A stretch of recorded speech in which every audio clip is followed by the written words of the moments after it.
Olá, pessoal! Dia de mais um Flávio Prado Entre Amigos, programa especialíssimo, hein? A gente sempre trata com muito carinho o nosso convidado, escolhemos a dedo para que você tenha informações inéditas, esse bate-papo tão gostoso que a gente já mantém há mais de 2 anos, quase 40 milhões de views. Eu quero agradecer demais a você. E agradeço muito aos nossos queridos parceiros comerciais. A CrossFox Elétrica, garantia de cabo, segurança na sua casa com os cabos da CrossFox Elétrica.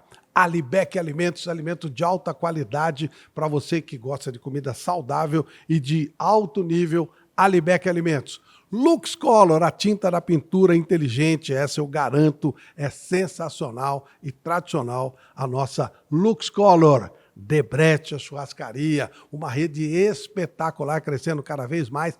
A melhor carne de São Paulo, você vai curtir demais, você e sua família.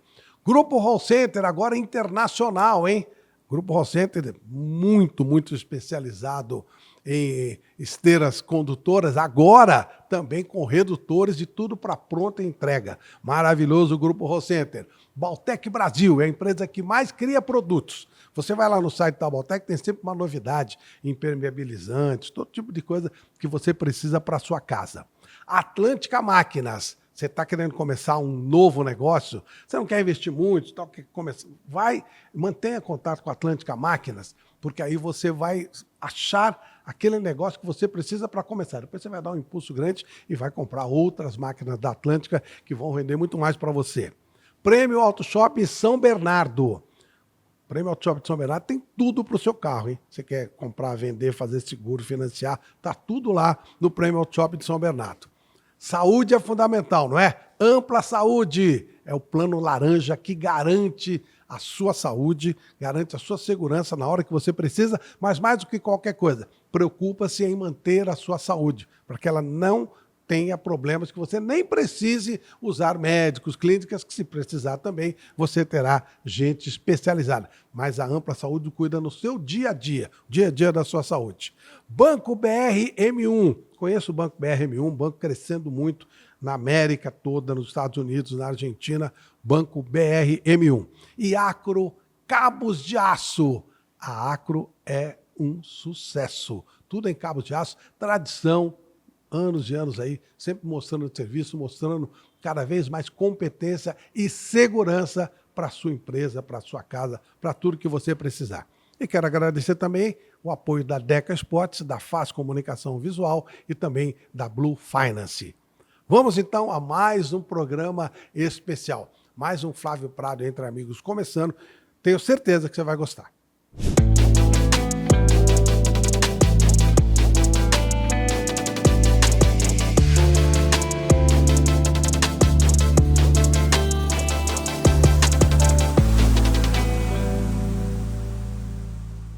Ok, meus amigos, vamos a mais um Flávio Prado Entre Amigos, trazendo aqui uma pessoa que eu tenho o maior respeito, maior admiração.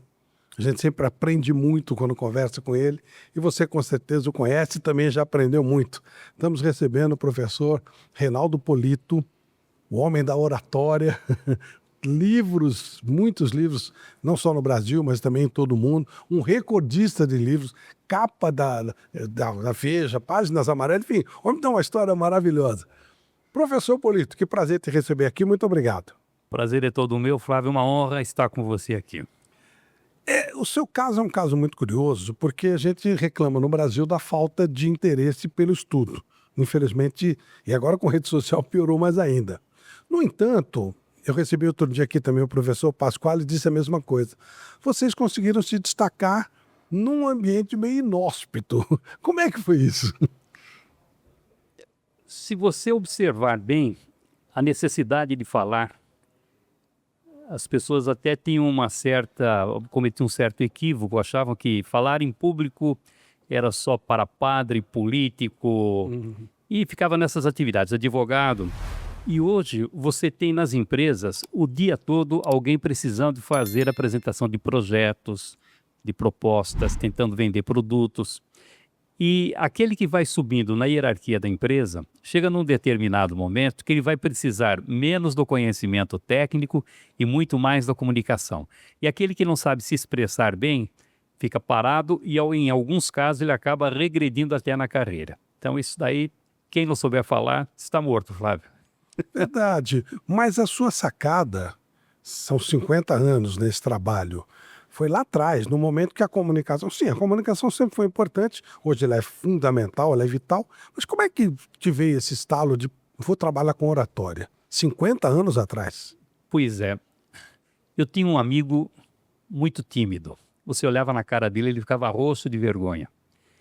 E ele era muito próximo e dizia assim, puxa vida, eu gostaria de ser mais articulado, mais comunicativo, queria ser como você, chegar nos ambientes, contar histórias. Falei, tem que resolver isso aí, como é que vai sofrer a vida inteira por causa disso? Daí eu descobri, você deve ter conhecido na Rua Bela Sintra, o professor Oswaldo Melantônio. Tive uma escola durante 50 anos. Sim. Eu não conhecia esse professor. Então eu falei para o meu amigo, falei, vamos lá, aula gratuita, se você gostar, fica. Mas você vai comigo? Eu falei, lógico que vou, vamos lá. Esse meu amigo era tão tímido, Flávio, que ele não ficou. E eu, que não tinha nenhum tipo de intenção, vendo o professor Melantônio, a escola dele, fiquei encantado com aquilo. Mas fiquei apaixonado. Falei, como é que pode existir uma atividade como essa e eu desconhecer? Me inscrevi, a minha turma era às quartas-feiras, mas eu ia quase todo dia lá. E o professor falava, Polito, sua turma é às quartas. Eu falei, professor, não se incomoda comigo, eu fico aqui no cantinho, só quero observar. E ele, observando esse brilho nos meus olhos, me convidou para ser o assistente dele, depois me tornei professor da escola e fiquei lá durante 7 anos. Aí quando ele fechou a escola dele, comecei com o voo solo e são 50 anos nessa atividade agora. Que coisa bonita, que coisa bacana. Qual é a sua formação efetiva? Inicialmente me formei em Ciências Econômicas, depois Administração de Empresas, fiz 3 cursos de pós-graduação em Administração Financeira. Aí as pessoas falavam, qual é a sua formação? Falava Economia. Sei. Ou seja, o que tem que ver esse tipo de formação com a atividade que você desenvolve? Aí eu fiz pós-graduação em Comunicação e Mercado e fiz mestrado em Ciências da Comunicação, fui levado para esse caminho. Então, esse conhecimento, esse preparo acadêmico me ajudou muito para dar aulas em faculdades. Eu dou aula em 4 cursos de pós-graduação lá na ECA, na USP. Há 22 anos que eu ministro cursos lá. Gestão corporativa, gestão de comunicação e marketing, marketing político e MBA de gestão de comunicação e marketing. E se eu não tivesse título acadêmico, eu não poderia dar aula. Então, na verdade, foi mais para dar aula do que propriamente como formação para a minha atividade. Agora, hoje você tem uma escola de formação ou não? A minha escola, sim. Sua própria escola? Sim. A maior estrutura instalada para o ensino de expressão verbal do mundo foi minha. Quando eu estava lá na Vila Monumento, agora fui para um ambiente um pouco mais reduzido, mas continua sendo uma grande estrutura. Nós já formamos mais de 100 mil alunos ao longo 100 mil alunos. Nosso curso online, esse é o curso gravado, nós temos 15 mil alunos hoje. É gente que não acaba mais. Né? Agora, o que ajudou muito na divulgação do trabalho foram os meus livros. Eu publiquei o meu primeiro livro, Como Falar Corretamente Sem Inibições, em 1986. Esse livro chegou agora na 113ª edição. Já vendeu 700 mil exemplares, ficou 3 anos e meio nas listas dos mais vendidos e está em 39 países. Então, os livros sempre ajudaram, porque a pessoa lê o livro, gosta da informação, se interessa pelo assunto, fala, mas eu preciso fazer um curso, e acaba se inscrevendo. Perfeito. Cento e quantos países? 39 países. 39 países. Em quantas línguas diferentes? Quando você publica um livro em espanhol, por exemplo, você publica na Espanha. Você não pode publicar em outro país de língua espanhola porque eles distribuem. Publica no México, Colômbia, a mesma coisa. Então, na Rússia eu tenho livros publicados, emocionante, você sabia que lá na Rússia, na Ucrânia, tem lá debaixo daquele frio alguém lendo as minhas histórias lá de Araraquara. E tenho muito livro na Itália. A Itália é o país que mais publica os meus livros. Até um deles, Conquistar, Influenciar e Parlare Bene, é o livro na editora mais vendido na Itália lá. E aí aconteceu um fato muito curioso, porque eu escrevi um livro chamado Super Dicas para Falar Bem em Conversas e Apresentações. Um livro de bolso, e o projeto foi todo meu. tamanho, capa, quantidade de toques por dica, tudo meu. Levei na Saraiva, na época da Saraiva, que foi vendido. E falei, se vocês fizerem do jeito que está aqui, eu tenho certeza que vai ser um sucesso. Toparam a ideia, explodiu. Um livro que já vendeu mais de 400 mil exemplares também. E ficou 3 anos na lista dos mais vendidos. E aí a Saraiva falou, ô Polito, essa história do Super Dicas é uma história maravilhosa. Por que você não escreve outros com o título de Super Dicas? Não faço isso porque eu só tenho uma atividade, sou professor de oratória. Porque eu poderia, Flávio, escrever sobre gestão, sobre liderança, sobre vários assuntos. Mas aí você chegaria e falaria assim, ô Polito, o que você faz mesmo? Perderia referência. Hoje, quando fala em oratória, Polito, quando fala em Polito, oratória. Falei, não vou escrever outras, mas como eu sou o dono da ideia, eu vou coordenar uma série, se vocês quiserem, chamada Super Dicas. E aí nós fomos buscando os autores, consegui 30 títulos publicados, venderam mais de 1 milhão de exemplares. Para você ter uma ideia, consegui colocar na mesma lista da Veja dos mais vendidos, simultaneamente, 6 títulos dessa obra. Olha que maravilha. Pois. E o meu título, esse livro foi publicado na Itália com muito sucesso. Super Concili Parlare Bene per Convincere e Essere Protagonista. E aí eu passei a coordenar a série Super Concili na Itália também. Então, os livros da série que vendiam mais aqui no Brasil, mandavam para a Itália e era publicado lá também. Quantas línguas você fala fluentemente? Fluentemente só o português. Como dizia o Essa de Queiroz, fale mal o inglês, fale mal o alemão, fale mal o italiano, mas fale muito bem o português. É isso aí. Que interessante. Porque, é claro, tem nada a ver uma coisa com outra, mas às vezes até, por exemplo, pelo sucesso na Itália, né? Se tivesse algum interesse. Então, você só dá palestras no Brasil? Só no Brasil. Já fui para os Estados Unidos, México, fazer curso, mas tem que ser aqui. E depois você se aventurar a ministrar aulas numa outra língua, porque tem que ter muito da cultura da língua, muita subjetividade. E você, para ensinar a falar, tem que ter essa quase que intuição da língua, senão não sai direito. Sim, os macetes, né? Então, por exemplo, a minha mulher e a minha filha ministram aulas de oratória em inglês. Agora, o inglês dela é nativo, né? Você fala com ela, é perfeito, não tem... Então, eu do lado dela, eu não me aventuro, não. Como é que é aquele menino de Araraquara, que é uma cidade muito querida, muito simpática, mas há 50 anos é uma cidade muito pequenininha, do nosso interior. O grande destaque era a ferroviária, do Dudu, do Bazani. Como é que dali sai uma pessoa que consegue tanto espaço no mundo? Como é que foi esse processo todo? Araraquara é uma cidade privilegiada por escolas. Pouca gente sabe disso. Hoje não, mas já tivemos lá a melhor faculdade de odontologia do país, uma faculdade de farmácia extraordinária, as duas até funcionavam juntas, farmácia e odontologia. Uma faculdade de letras maravilhosa, é uma cidade de estudantes, uma cidade muito bem preparada. Quando você conversa com a população, você percebe um nível muito bom. E então eu tive uma ótima formação no curso primário e no curso ginasial e no científico. É uma formação de base. Mas é evidente que quando você vive numa cidade boa, mais pequena, ali não tem jeito. Você pega uma pandemia como essa, por exemplo, perdeu o emprego, Flávio, você não tem o que fazer numa cidade como essa. O que você tem ali? Fábrica de meias Lupo, que é conhecida, você tem a Cutralha, que é a maior exportadora de sucos do mundo, você tem fábrica de panelas Nigro, que também é conhecida. Graças à qualidade da água que tem em Araraquara, porque lá nós temos o aquífero Guarani, e 70% da água consumida na cidade vem do aquífero Guarani, uma cidade que nunca vai ter problema de qualidade de água e quantidade de água.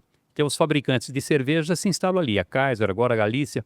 Então você tem essas empresas, mas é meia dúzia. Perdeu o emprego, você não tem o que fazer. Agora São Paulo não, cada janelinha dessa que você olha aí é uma possibilidade de trabalho, de emprego. Uma atividade como essa minha, por exemplo, para ter essa quantidade de alunos, não existe outra cidade no país, Flávio, tem que ser São Paulo mesmo. Tenho vindo para cá. Agora, aconteceu um fato muito curioso, porque eu nasci em Araraquara e cedinho vim para São Paulo. Menos de 2 anos morava ali no Tatuapé, e a casa que eu morava pegou fogo. Eu fui vítima desse acidente e passei meses hospitalizado com queimadura de 3º grau. Poxa vida. Coisa terrível. E como consequência dessas queimaduras, eu fiquei mudo. Mudo, não falava mais nada. E só depois de algum tempo é que eu voltei a falar totalmente gago. Não pronunciava nenhuma frase inteira, gaguejava. Um dos médicos que cuidava lá das queimaduras, eu não sei que tipo de conhecimento ele tinha a respeito do assunto, mas vendo a preocupação dos meus pais, disse o seguinte: olha, vocês estão preocupados aí com a gagueira do menino? Por que vocês não ensinam uns versinhos infantis, umas poesias infantis? Porque dizia ele o seguinte: assim como o gago não gagueja quando canta, também o ritmo, a cadência da poesia, isso pode dar um pouco mais de influência ao menino. Então me ensinaram as poesias, não sei se foi isso que resolveu o problema ou não. Voltamos para Araraquara. E lá no curso primário, naquelas festinhas comemorativas, eu comecei a fazer aquilo que tinha aprendido no meu tratamento, eu recitava poesias. Aí as professoras incentivavam, os coleguinhas aplaudiam, e provavelmente foi nesse momento que eu me entusiasmei com a comunicação, sem saber que existia oratória, mas gostar de falar foi a partir daí. Seus pais eram professores, eram Não, ligados à área da educação, não? não eram professores. Não tem... Naquela época, Araraquara tinha 2 tipos de população. Tinha uma população de gente que podia e tinha a população de gente que não podia. Uhum. Irora é assim. Não tinha classe média, Flávio. Se você pensar bem, há 50 anos era gente que podia e gente que não podia. Depois é que foi aparecendo essa mescla. Então, os que podiam eram poucos. E eu, evidentemente, que não nasci do lado daqueles que podiam. Essa é uma conversa que eu tenho muito com o Max Geringer. O Max é um queridíssimo amigo aí de Jundiaí. Falou: Polito, nós tivemos a mesma origem. E até foi uma coincidência, porque assim como eu, ele também, quando jovem, trabalhou nos serviços de alto-falante. Olha só. Porque nas cidades do interior você tinha, perto das igrejas ou nas praças públicas, tinha aquele serviço de alto-falante. Sim. E muito novinho eu comecei a trabalhar, sem saber que isso poderia ser uma bela escola para mim, porque você começa a ouvir o som da própria voz, vai pronunciando bem as palavras, aprende a fazer as pausas, vai fazendo isso intuitivamente. Hoje, na minha atividade profissional, eu uso, e muito daquilo que eu faço, com certeza, eu aprendi nesse meu preparo, que foi sem querer. O seu pai trabalhava com o quê? Meu pai trabalhava como motorista, e ele fazia viagens por esse país inteiro, de ponta a ponta, e na verdade minha mãe é que cuidava, ela que puxava a orelha e dizia o seguinte para mim: olha, quando vier gente em casa, não fica fazendo esse bico que é coisa muito feia. Então desde cedinho ela me ensinou que se você for simpático, você consegue muito mais do que se você agir de uma outra maneira. Então hoje eu passo isso para os alunos. Aquele que chega meio carrancudo em sala de aula, eu falo: o envolvimento emocional, a simpatia, pode valer muito mais do que esses argumentos que você leva para uma determinada reunião. Quantas vezes você chega numa reunião e tem ali uma oposição, as pessoas que são contrárias à sua ideia, dependendo do bom dia, do boa tarde que você dá, da maneira como você cumprimenta as pessoas, isso pode quebrar muita resistência e talvez funcione mais do que esses argumentos que você está levando lá para a reunião. Então, esse tipo de educação que nós tivemos, Flávio, isso ajuda muito. Você deu ao seu filho também, que é uma pessoa maravilhosa. Então, isso ajuda muito na comunicação. Isso tem um valor extraordinário. E é o básico, né? Aquilo que, como você disse, vovó falava, mamãe falava, e se não fizesse, minha mãe ficava brava, viu? Você sabe, quando eu recebo um aluno para um treinamento, eu faço isso que nós estamos fazendo aqui. Porque ele chega imaginando estar diante de um professor de oratória, começa a querer falar de uma maneira diferente, caprichar. Aí eu vou contando as minhas histórias de Araraquara, contando umas piadinhas, até deixar bem à vontade. Aí quando ele se esquece que está na frente do professor e começa a agir de uma maneira espontânea, natural, eu tenho condições de fazer uma fotografia da comunicação dele. Aí eu vou analisando o ritmo da fala, como é que ele usa o vocabulário dele, como é que ele conclui as frases, como é que liga as ideias, como é que é a expressão corporal. Então essa fotografia analisa os pequenos ajustes que eu vou precisar fazer e o objetivo é fazer com que ele leve depois para a situação formal esse comportamento natural que ele tem no dia a dia. Porque Se eu impusesse técnicas de comunicação, tem que falar assim, assim, assim, assim, aprende. Depois de 1 mês, 2 meses, a pessoa percebe que está interpretando um papel, vivendo uma personagem, não é ela, se sente desconfortável com isso, com esse papel que está interpretando, volta a fazer o que fazia antes. Quando essa pessoa desenvolve a comunicação a partir do seu próprio potencial, respeitando as suas características, cresce, desenvolve, aprimora, não esquece mais porque continua sendo ela mesma, porque ela não tem que ficar pensando se está gesticulando, se está pronunciando as palavras, se está utilizando determinado verbo ou não. Então, o melhor da pessoa é que ela consiga ser ela mesma em todas as circunstâncias. Ela trabalha o cognitivo, em outras palavras, ela prepara o cognitivo, é mais ou menos isso. É isso. É evidente que você vai fazendo ajustes. Por exemplo, uma pessoa chega falando para dentro e depois de algum tempo de conversa, em determinado momento ela fica um pouco mais entusiasmada e eu percebo que ela consegue ter um pouco mais de volume de voz. Então o que eu vou fazer? Que ela repita esse comportamento falando para fora mais vezes, sem se violentar, porque ela é assim. Aquele que num determinado momento faz uma pausa, mas fica ansioso porque começa com querendo encontrar a palavra. Eu mostro que se ele ficar em silêncio, a comunicação vai ser muito mais produtiva, porque ele vai demonstrar muito mais segurança, muito mais controle, muito mais poder. E que a pausa, normalmente na comunicação, fala muito mais do que as palavras. O Debussy dizia que a música é o silêncio entre as notas. Com a comunicação verbal é o mesmo.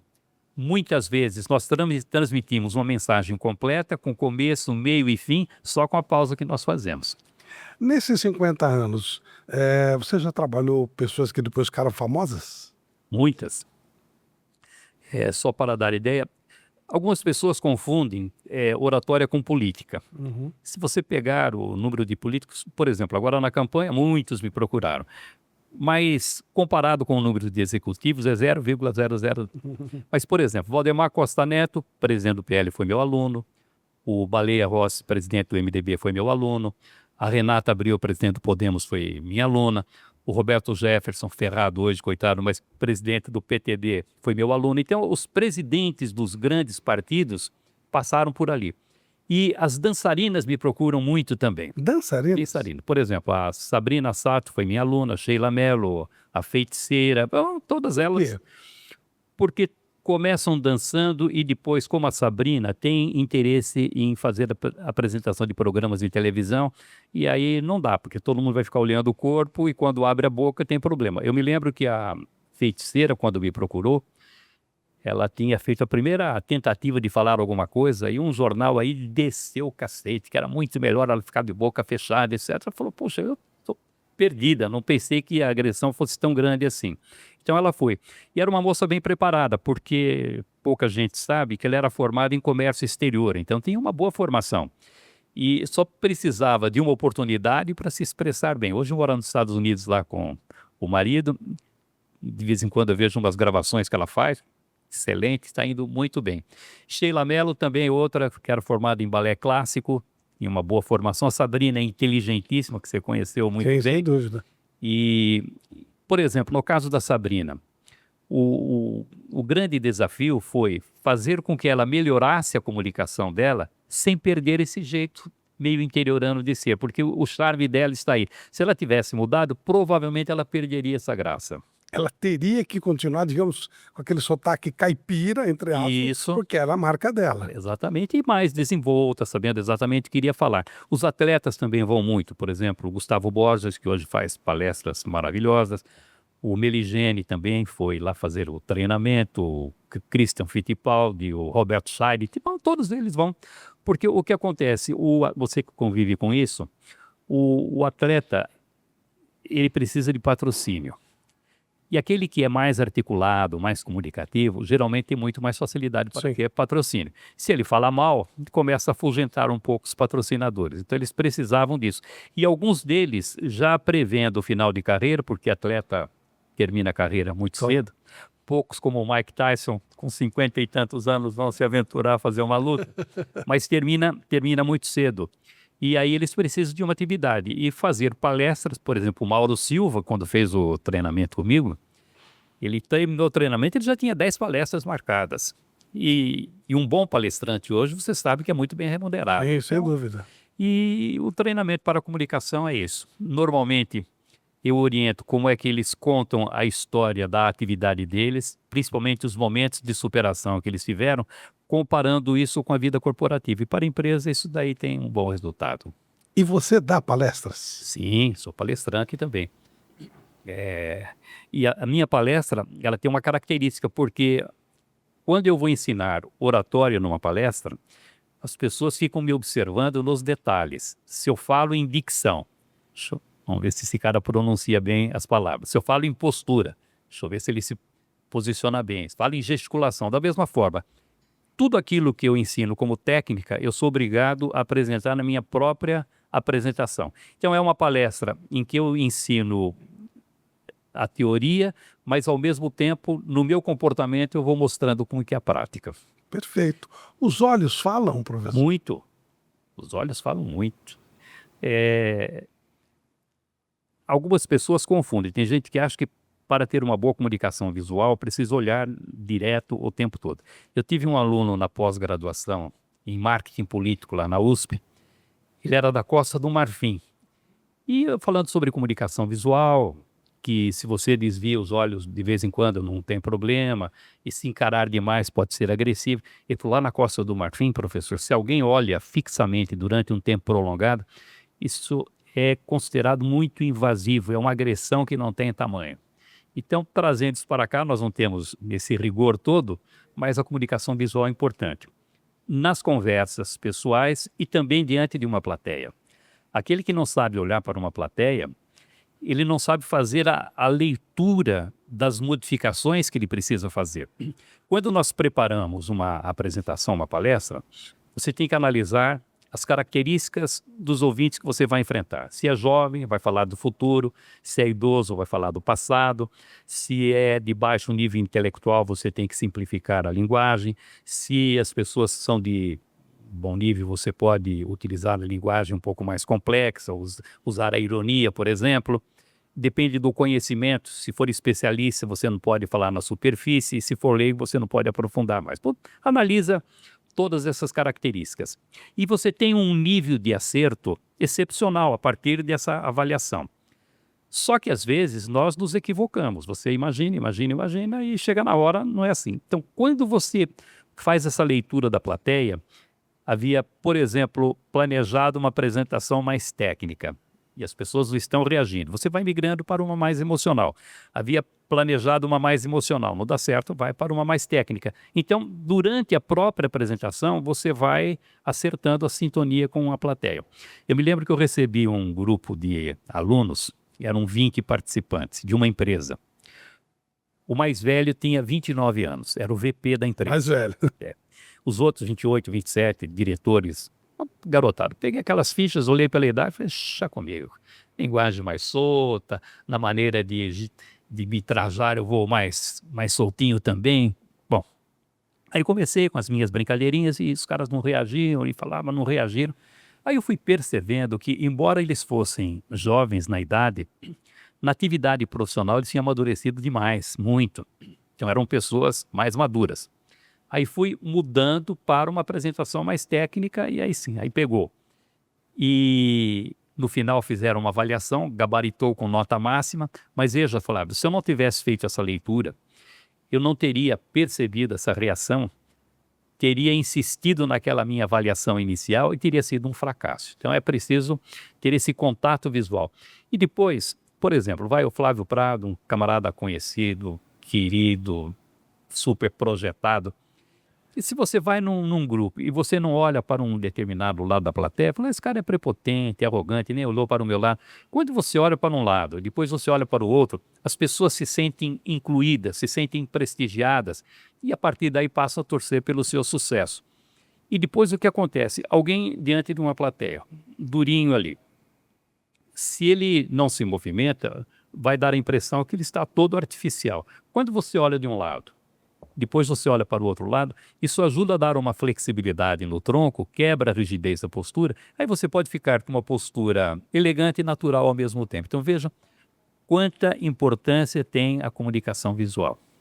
E um detalhe aí, pelo que você nos disse, não adianta sair com uma palestra pronta e preparada, porque talvez ela tenha que ser mudada durante a apresentação.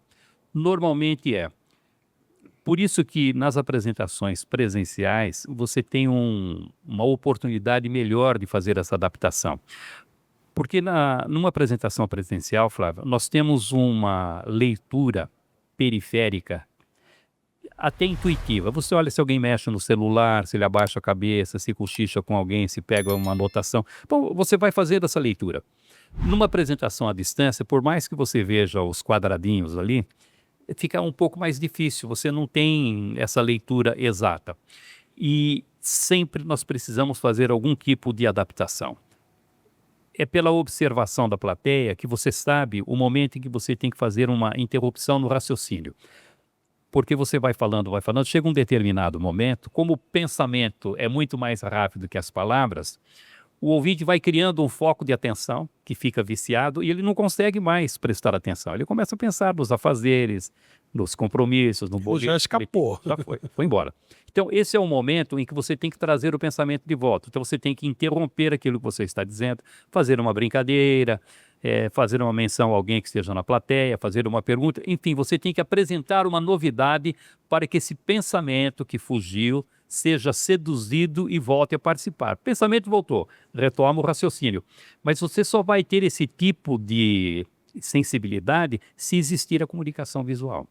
O professor Jairo Mancilla, um gênio da PNL, eu gosto muito do PNL, ele sempre falava na quebra do Estado. Em cima dessa situação foi colocada.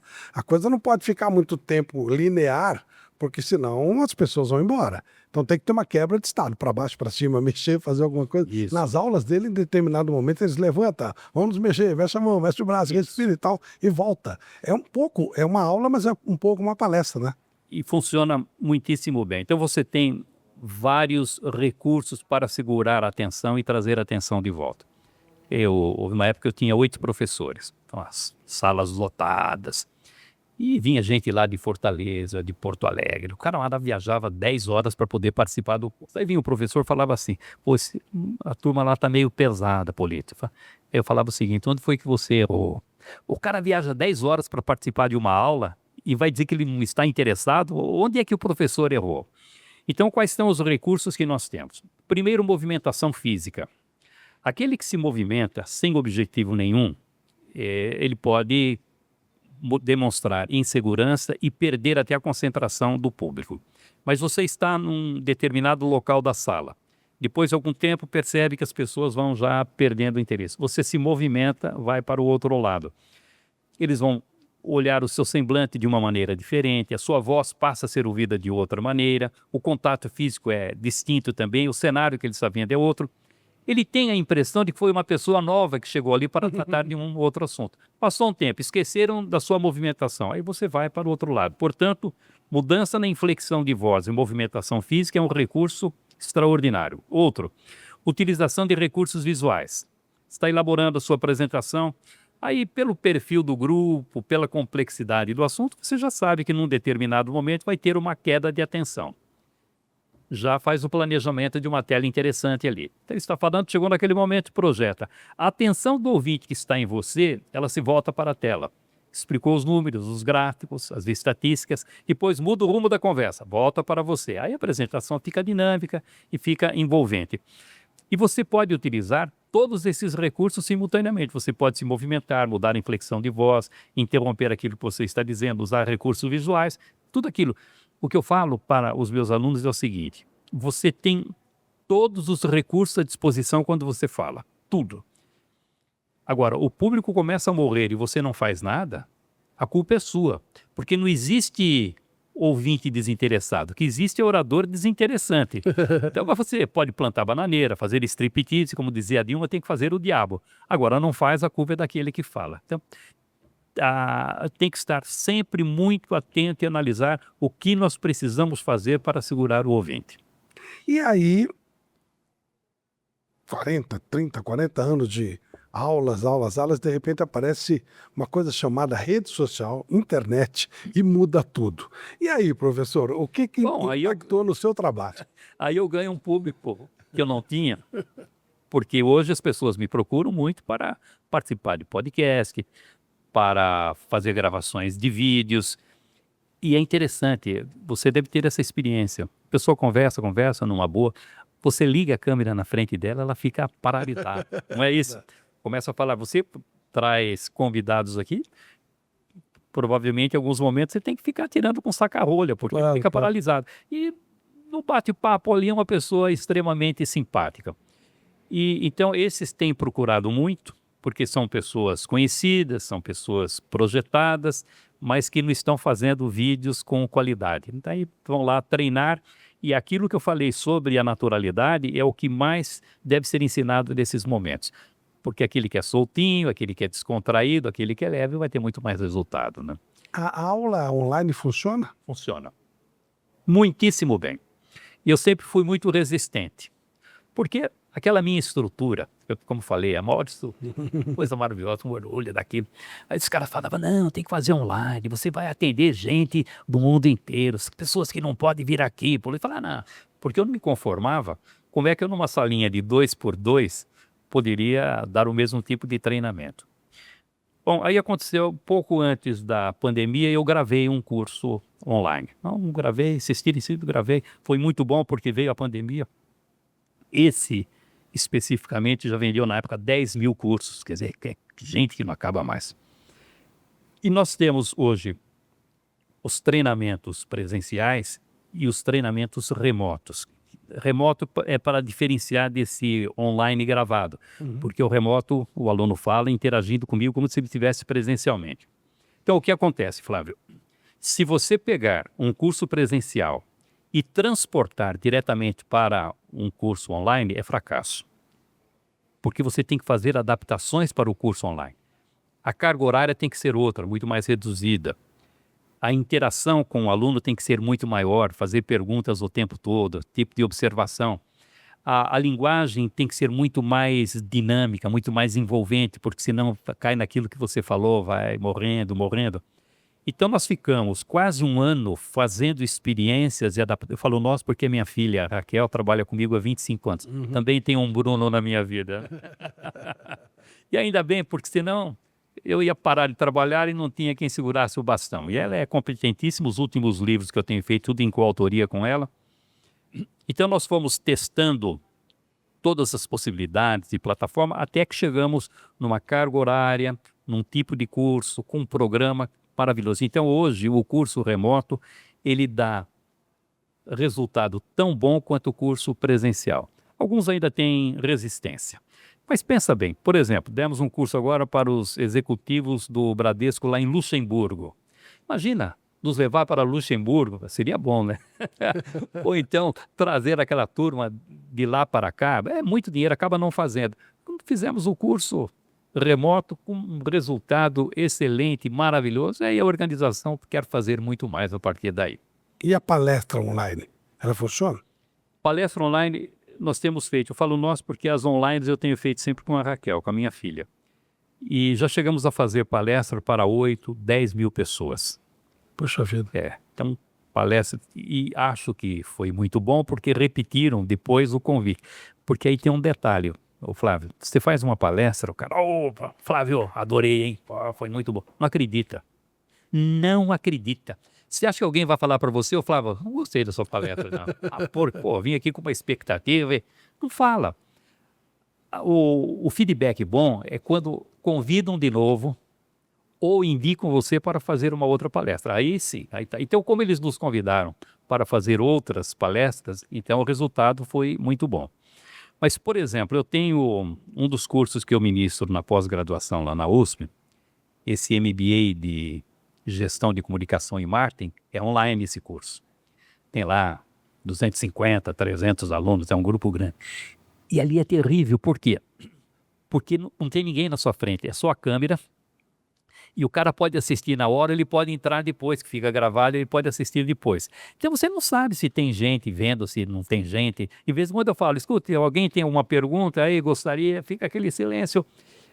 Com a experiência que eu tenho, eu já imagino o que pode interessar aquelas pessoas que estão do outro lado, que tipo de comportamento eu devo ter. Acho que o resultado é bom, porque eu estou lá há 22 anos ministrando o curso, não me mandaram embora ainda.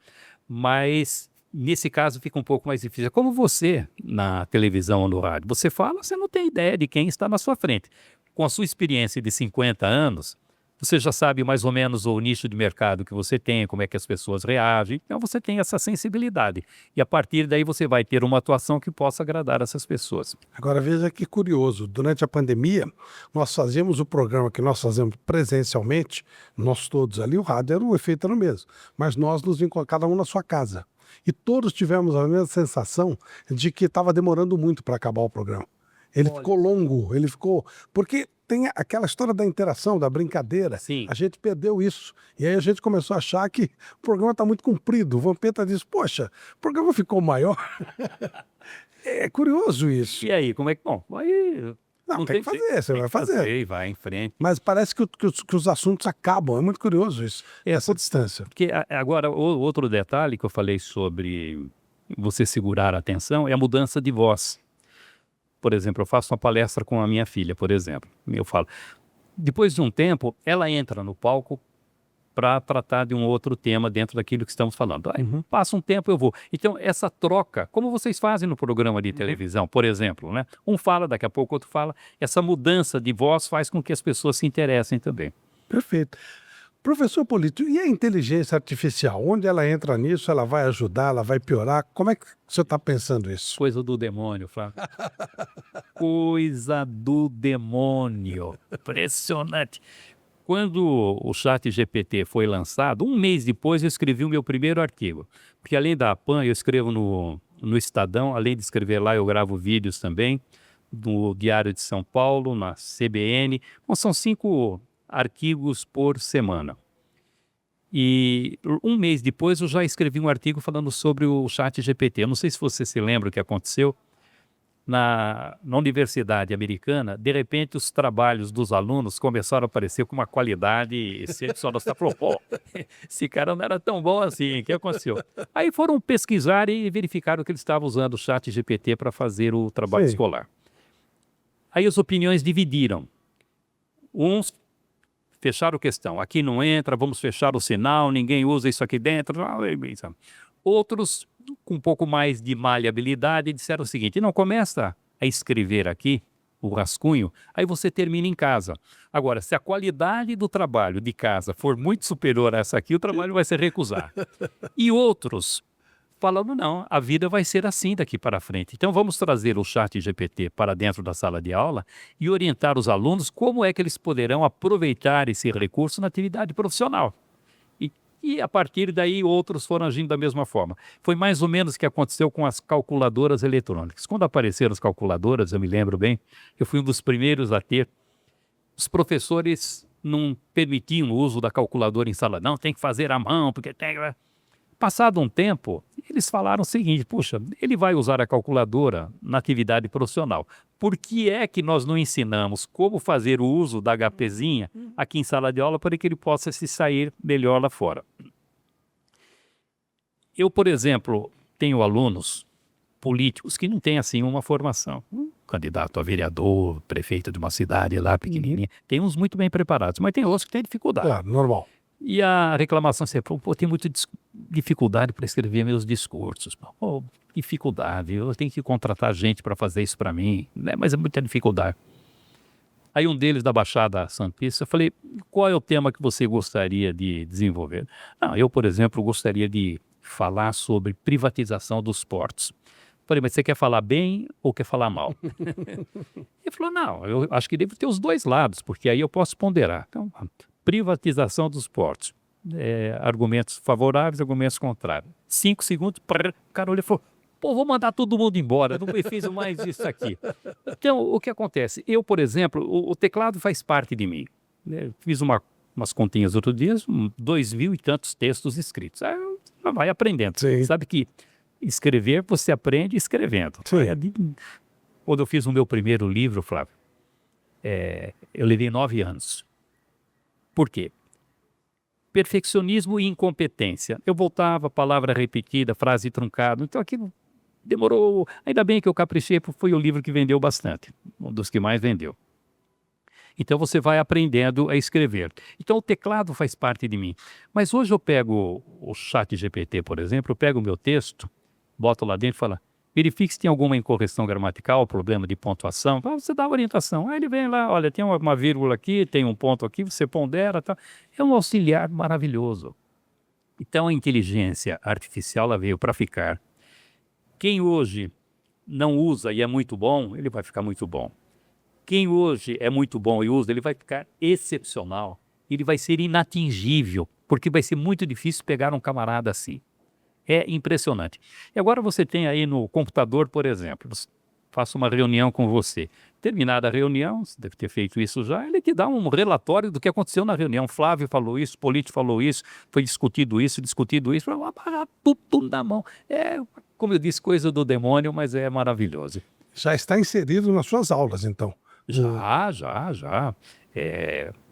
Por exemplo, eu quando ensino retórica, que é como se faz o planejamento de uma apresentação. Então eu ensino o aluno como é que ele inicia para conquistar o ouvinte, como é que ele faz uma preparação para instruir e facilitar o entendimento, como é que ele desenvolve a linha de argumentação, como é que ele refuta uma objeção e como é que ele faz a conclusão. Então toda a estrutura da fala, ensino passo a passo.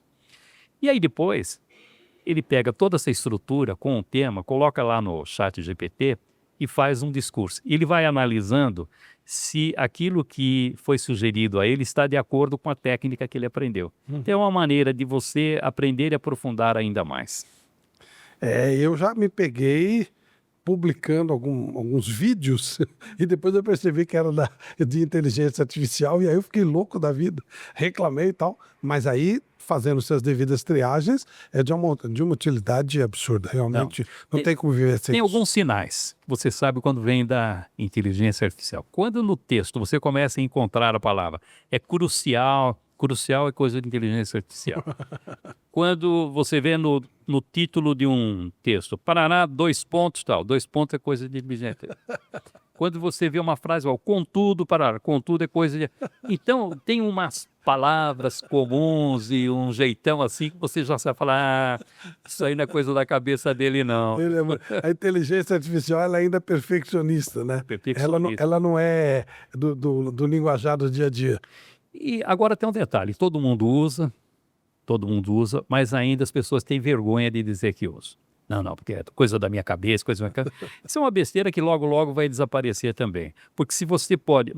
Porque o que faz um chat GPT? Você vai escrever um texto, você pode pesquisar no Google, né? Eu quero isso aqui. Você faz uma pesquisa no Google para ter informações.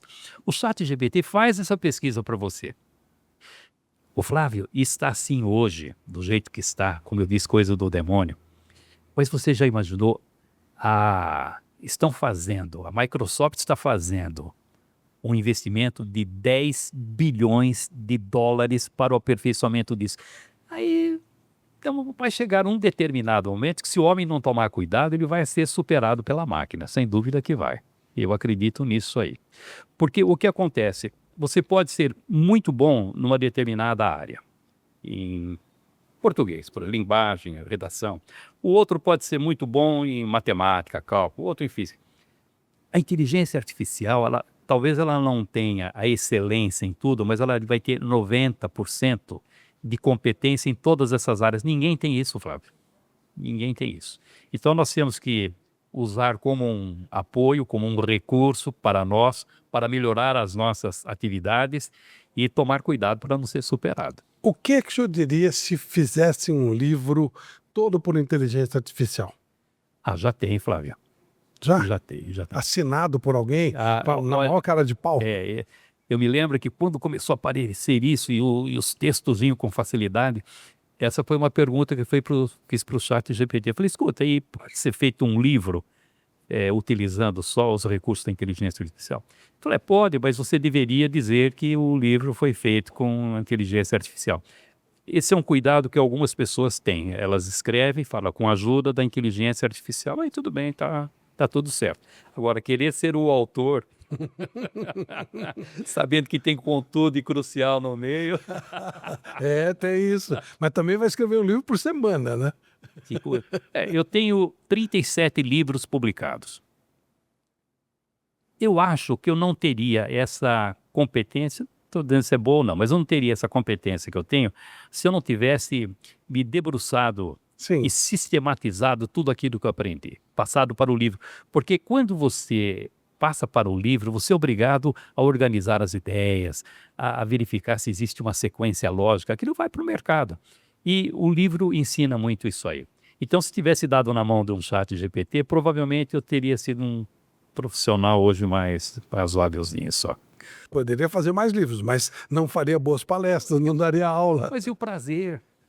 E o prazer. Por exemplo, com que orgulho eu disse, olha lá na Rússia, tem um camarada na Rússia, na Ucrânia, com um livro lá, vendo minhas histórias de Araraquara. Se fosse e o outro, não teria. Olha, você sabe que eu tenho uma experiência que no começo me deixou assim perplexo. Coordenando essas séries de livros, eu coordeno várias séries, não só essa que eu falei, mas sim outras também. Aí procurava um camarada que era projetado, era uma referência naquilo que fazia, falou, olha, tem essa série assim, estava pensando em convidá-lo. Ah, sim, tá, pode contar comigo. Mas quem vai escrever o livro? Falei, como quem vai escrever? Eu não me conformava. O cara, ele dava o nome dele e você tinha que contratar alguém para escrever. O tal Ghost. Mas muita gente que age assim, Flávio. Muita gente que não faz o próprio trabalho, depende uma bobagem, né, isso? Não, então, mas aí... Viver de aparências. Não tem prazer nisso, né? Eu também acho. Não tem prazer. E hoje, ganhar dinheiro com livro é utopia. É utopia. Eu ganhei muito. Porque eu vendi 1.500.000 exemplares. É livro que não acaba mais. Então, se você colocar aí uns R$30 por livro, dá 3 de direito autoral, multiplica, isso é uma grana boa. Deu para comprar uns apartamentozinhos para minha velhice aí. Mas hoje não. Hoje, quando você vende 1.000, 1.200 exemplares, já falou, vendeu bem. Imagina vender 1 milhão e tal. Então, dificilmente alguém ganha dinheiro vendendo livro. Não vê. Então tem que ser pelo prazer mesmo, senão não tem jeito, não. Deixa eu falar dos meus livros? Sim. Esse aqui foi o último que eu escrevi. Passo a passo para falar bem em público. Fiz em coautoria com a Raquel, que é minha filha também. O livro ficou maravilhoso, espetacular, arejadinhos, está vendo? Olha, é aquele livro gostoso de ler. Esse aqui foi o penúltimo. Aprenda a falar em público com os melhores pregadores da história. Olha que interessante. Nós tivemos a pretensão de fazer o melhor livro para pregadores já feito. O que nós fizemos? Orientamos o pregador como é que ele tem que falar na igreja. E a cada técnica, nós dávamos exemplo de um grande pregador. Por exemplo, Padre Antônio Vieira. Puxa vida. Se não tomássemos cuidado, Flávio, só dava Vieira, porque ele tem exemplo de tudo. Extraordinário. O melhor escritor e o melhor orador da língua portuguesa. Extraordinário. Pegávamos um Charles Spurgeon. O Spurgeon, ele no final dos anos 1800, pregava num local na Inglaterra chamado Tabernáculo. Todos os domingos ele falava para 6.000 pessoas. 6.000 pessoas, hoje tem pregador que fala para 100.000, 150.000. Só que no final dos anos 1800 não havia microfone. O cara tem que falar no peito. Meu Deus. Então você imagina, 6.000 pessoas todos os domingos no peito. E ele era tão bom, que chegava no final da pregação dele, ele falava para os fiéis não comparecerem no domingo seguinte para dar lugar àqueles que ficaram de fora. Imagina a competência do cara. Pega um Lutero, por exemplo, extraordinário, porque o Lutero, além de ter sido um grande orador, ele também gostava de ensinar os pregadores como é que eles deveriam falar. Por exemplo, a linguagem do pregador na igreja hoje. Eu menciono essa orientação do Lutero. Lutero dizia o seguinte para os pregadores: quem é que vem à igreja? É o velho, é a dona de casa, é a criança, é a pessoa simples. Para essas pessoas, você tem que dizer que branco é branco e preto é preto. E mesmo assim, talvez tenham dificuldade de entendimento. Então, passamos isso para o pregador hoje. A igreja, do jeito que está, se ele falar numa linguagem rebuscada, sofisticada, ninguém vai entender. Então, branco é branco e preto é preto. Então, o livro foi feito dessa maneira. Nós fizemos uma palestra recentemente, um mês mais ou menos, na época do lançamento do livro, lá na igreja Renascer, e 2.000 livros comprados, porque o camarada, para assistir a palestra, ele tem que comprar um exemplar do livro. Foi maravilhoso. Claro, claro. A Assembleia de Deus também, já fiz muitas palestras. Católico, um exemplo, um evento de marketing católico lá em Natal, porque tivemos o cuidado de escrever o livro sem usar a palavra santo. Porque se eu uso santo, eu vou cair no colo dos católicos, mas os evangélicos não vão Sem querer. dúvida, sem dúvida. Então, por exemplo, Santo Agostinho é Agostinho de Hipona, que é a denominação que se dá. Então, aí abrimos caminho para todos. Então, esse é o livro. E esse aqui essa edição já está ultrapassada, é como falar corretamente sem inibições. Essa aqui é a 112ª edição.